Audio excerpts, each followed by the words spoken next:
আসসালামু আলাইকুম। এখন দেখবেন সংবাদ শিরোনাম। ময়মনসিংহের ভালুকায় দীপু চন্দ্রকে উত্তেজিত জনতার হাতে তুলে দেয় কারখানা কর্তৃপক্ষ। এখনো মেলেনি ধর্ম অবমাননার প্রমাণ। সি ইউনিটের মধ্য দিয়ে জাহাঙ্গীরনগর বিশ্ববিদ্যালয়ের ভর্তি পরীক্ষা শুরু। এবছর প্রতিটি আসনের জন্য লড়ছেন 119 জন।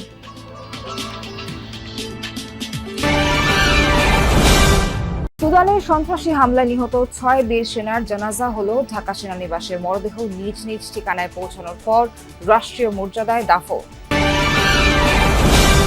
দিল্লির হাইকমিশনের সামনে উগ্র ডানপন্থী হিন্দু গোষ্ঠী বিক্ষোভ, বাংলাদেশ বিরোধী স্লোগান। চট্টগ্রামে ভারতীয় ভিসা সেন্টার পরবর্তী নির্দেশ না দেয়া পর্যন্ত বন্ধ ঘোষণা। এতক্ষণ দেখছিলেন সংবাদ শিরোনাম, এখন দেখবেন বিস্তারিত। ময়মনসিংহের ভালুকায় সনাতন ধর্মাবলম্বী যুবককে পিটিয়ে হত্যার ঘটনায় আরো 2 জনকে গ্রেফতার করেছে পুলিশ। গতরাতে ভালুকা থেকে ধরা হয় তাদের। এই নিয়ে গ্রেফতারের সংখ্যা দাঁড়ালো 12 জনে। এর আগে পুলিশের হাতে গ্রেফতার 3 জনকে শনিবার আদালতে হাজির করা হলে বিচারক তাদের কারাগারে পাঠানোর নির্দেশ দেন। র্যাব যে 7 জনকে গ্রেফতার করেছে আজ তাদের আদালতে হাজির করা হতে পারে। বৃহস্পতিবার রাতে উপজেলার ডুবালিপাড়া এলাকার পাইওনিয়ার নিট কম্পোজিট কারখানা শ্রমিক দীপু চন্দ্র দাসকে পিটিয়ে হত্যা করা হয়। এরপর বিক্ষুব্ধ জনতা তার মরদেহ ঢাকা ময়মনসিংহ মহাসড়কে নিয়ে আগুন দেওয়ার চেষ্টা করে। নিহত দীপুর বিরুদ্ধে ধর্ম অবমাননার অভিযোগ তোলা হলেও এখনো কোনো প্রমাণ পাওয়া যায়নি আইনশৃঙ্খলা বাহিনীর। ময়মনসিংহের ভালুকায় ধর্ম অবমাননার অভিযোগ এনে দীপু চন্দ্র দাস নামের এক যুবককে নৃশংসভাবে হত্যা করেছে উচ্ছৃঙ্খল একদল জনতা। তবে কখন, কোথায়, কিভাবে ধর্ম অবমাননা করেছে দীপু তার কোনো তথ্য প্রমাণ মেলেনি। সিসিটিভির ফুটেজে দেখা যায় ধর্ম অবমাননার গুজবে যখন উত্তেজিত জনতা পাইওনিয়ার নিট ওয়ার্সের সামনে অবস্থান নেয় তখন তাদের হাতে দীপুকে তুলে দেয় ফ্যাক্টরি কর্তৃপক্ষ। সংঘাত তৈরি নাকি ব্যক্তিগত আক্রোশে গুজব ছড়ানো হয়েছে সেসব মাথায় রেখে ঘটনার তদন্ত করছে আইনশৃঙ্খলা বাহিনী। ধর্ম অবমাননা গুজবে যখন উত্তেজিত জনতা পায়োনিয়ার নিট ওয়ার্স লিমিটেডের সামনে অবস্থান নেয় তখন দীপু চন্দ্র দাসকে জনতার হাতে তুলে দেয় কারখানা কর্তৃপক্ষ। এর আগে দীপু চন্দ্র দাসকে অফিসে বসিয়ে দেনদরবার করা হয়। কে বা কারা তার বিরুদ্ধে অভিযোগ করেছে, কখন, কোথায়, কিভাবে দীপু ধর্ম অবমাননা করেছে এসব প্রশ্নের উত্তর জানতে গেলে ভালুকায় ফ্যাক্টরিতে ঢুকতে দেয়া হয়নি যমুনা টিভিকে। গেটে এসেও কথা বলেননি কোনো কর্মকর্তা। ফ্যাক্টরির কর্মচারী ও আশপাশের দোকানিরা শুধু একে অপরের মুখে শুনেছেন ধর্ম অবমাননার কথা।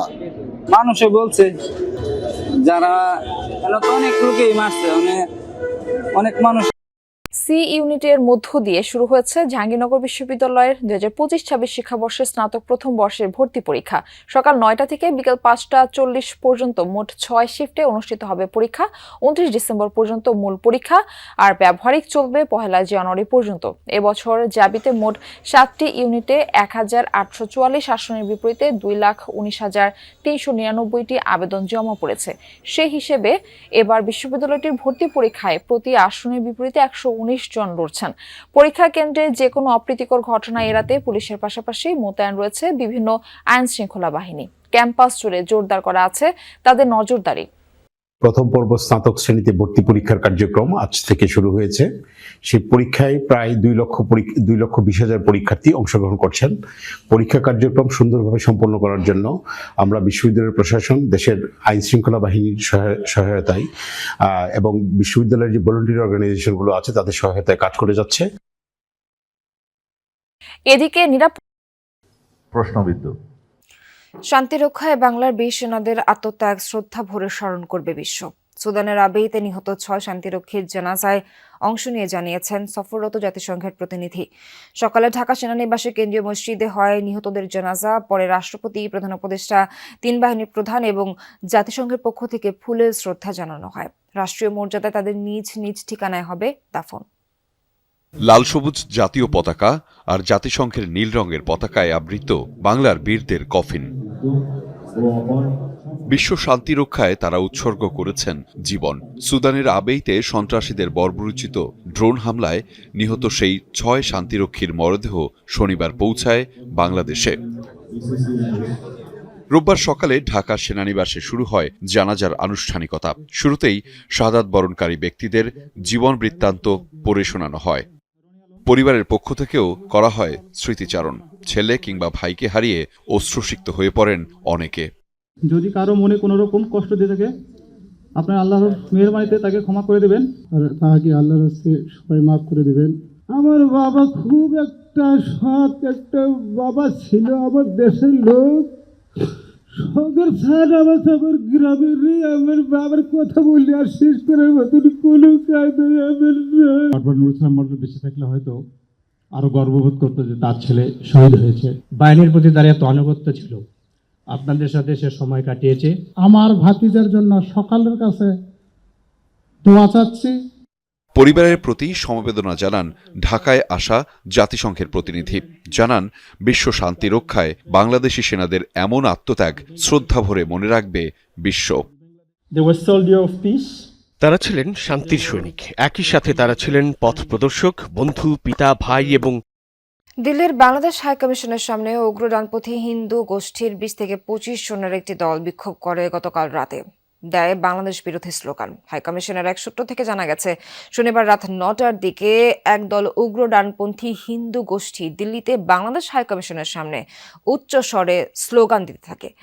20 থেকে 25 জনের একটি দল 4 থেকে 5টি গাড়িতে করে সব নিরাপত্তা বেষ্টনী অতিক্রম করে বাংলাদেশ হাউসের মূল ফটকের সামনে উপস্থিত হয়। সেখানে তারা বাংলাদেশ বিরোধী নানা স্লোগান দেয় এবং ভারতে নিযুক্ত বাংলাদেশের হাইকমিশন রিয়াজ হামিদুল্লাহকে হুমকি দেয়। কূটনৈতিক সূত্রগুলোর মতে এ ধরনের ঘটনা দিল্লির কূটনৈতিক পাড়ায় নজিরবিহীন। দীর্ঘ সময় স্লোগান দেওয়ার পর তারা বাংলাদেশ হাউসের সামনে থেকে চলে যায়। সে সময় হাইকমিশনের রিয়াজ হামিদুল্লাহ ও তার পরিবারের সদস্যরা বাংলাদেশ হাউসেই অবস্থান করছিলেন। নিরাপত্তা বাহিনীর কোনো কার্যকর পদক্ষেপ না নেওয়ায় তারা সম্পূর্ণ নিরাপত্তাহীন অবস্থায় ছিলেন বলে কূটনৈতিক সূত্রগুলো জানিয়েছে। ঘটনার সময় বাংলাদেশ হাউসের নিরাপত্তায় নিয়োজিত বাংলাদেশ বাহিনীর সদস্যরা নীরব ভূমিকা পালন করেন বলে অভিযোগ উঠেছে। বাংলাদেশ হাইকমিশন আক্রান্তের ঘটনাকে অত্যন্ত গুরুত্বের সঙ্গে নিয়েছে অন্তর্বর্তী সরকার। সরকারের পক্ষ থেকে আনুষ্ঠানিক প্রতিক্রিয়া জানানোর পাশাপাশি কয়েকটি কূটনৈতিক পদক্ষেপ বিবেচনায় নেওয়া হয়েছে। এদিকে নিরাপত্তাজনিত কারণ দেখিয়ে চট্টগ্রামের ভারতীয় ভিসা সেন্টার পরবর্তী নির্দেশনা না দেওয়া পর্যন্ত বন্ধ ঘোষণা করা হয়েছে। হাইকমিশনের ভারতীয় ভিসা আবেদন কেন্দ্র IVACর ওয়েবসাইটে এই বিজ্ঞপ্তি প্রকাশ করা হয়। এতে বলা হয়, সম্প্রতি AHCI চট্টগ্রামে হওয়া ঘটনার ফলে নিরাপত্তাজনিত কারণে আইভেক চট্টগ্রামে ভারতীয় ভিসা সেন্টারের কার্যক্রম 21 ডিসেম্বর থেকে পরবর্তী নির্দেশনা না দেওয়া পর্যন্ত বন্ধ থাকবে। পরিস্থিতি পর্যালোচনা করার পর ভিসা কেন্দ্র পুনরায় চালু করার বিষয়ে ঘোষণা দেওয়া হবে বলেও জানানো হয়। ওসমান হাদির হত্যায় জড়িতদের 24 ঘন্টার মধ্যে গ্রেফতারের আলটিমেটাম দিয়েছে ইনকিলাব মঞ্চ। সংগঠনটির দাবি, হত্যাকাণ্ডে কেবল একজন নয়, জড়িত অনেকেই রয়েছে, আশ্রয়দাতাও। তাদের সবাইকে গ্রেফতার করতে হবে বলে জানান ইনকিলাব মঞ্চের নেতাকর্মীরা। বলেন, কোনো ধরনের সহিংসতা নয়, সহনশীল ও শৃঙ্খলাবদ্ধ রাজনীতির সূচনা করে গেছেন